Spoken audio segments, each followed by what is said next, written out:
बहुत समय पहले विजयनगर साम्राज्य में उदयभान नाम का एक राजा राज करता था। राजा बहुत न्यायप्रिय था, लेकिन उसे एक बड़ा दुख था, उसकी कोई संतान नहीं थी। वर्षों तक भगवान से प्रार्थना करने के बाद रानी ने एक सुंदर कन्या को जन्म दिया। दुर्भाग्यवश बच्ची के जन्म के तुरंत बाद रानी का देहांत हो गया। राजा ने अपनी पुत्री का नाम अनाया रखा। राजा अनाया को बहुत प्रेम करता था, लेकिन उसके पालन पोषण की चिंता उसे सताने लगी। इसी कारण उसने दूसरी शादी कर ली। नई रानी स्वभाव से क्रूर, निर्दयी और ईर्ष्यालु थी। वह काले जादू की विद्या भी जानती थी और किसी पर दया नहीं करती थी। जैसे जैसे अनाया बड़ी होने लगी, वह अत्यंत सुंदर और गुणवान बनती गई।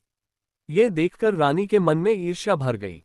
एक दिन उसने एक सैनिक को आदेश दिया कि वह अनाया को जंगल में ले जाकर मार दे। सैनिक अनाया को जंगल तो ले गया, लेकिन उसकी मासूमियत देखकर उसका हृदय पिघल गया। वह अनाया को मार न सका और उसे जंगल में छोड़कर चला गया। कुछ समय बाद जब राजा ने रानी से अनाया के बारे में पूछा, तो रानी ने जादू से राजा को तोते में बदल दिया और उसे पिंजरे में बंद कर दिया। इधर अनाया जंगल में भटकते भटकते परियों के लोक पहुंच गई। परियों ने उसकी मासूमियत और दुख देखकर उसे अपने पास रख लिया। समय के साथ अयाना वयस्क हो गई और प्रेम से परियों के साथ रहने लगी। रानी को जादू से पता चल गया कि अनाया अभी जीवित है। वह बूढ़ी औरत का रूप धारण कर अनाया के पास पहुंची और उससे जहरीला आम दिया। आम खाते ही अनाया बेहोश हो गई और मृत्यु के निकट पहुंच गई।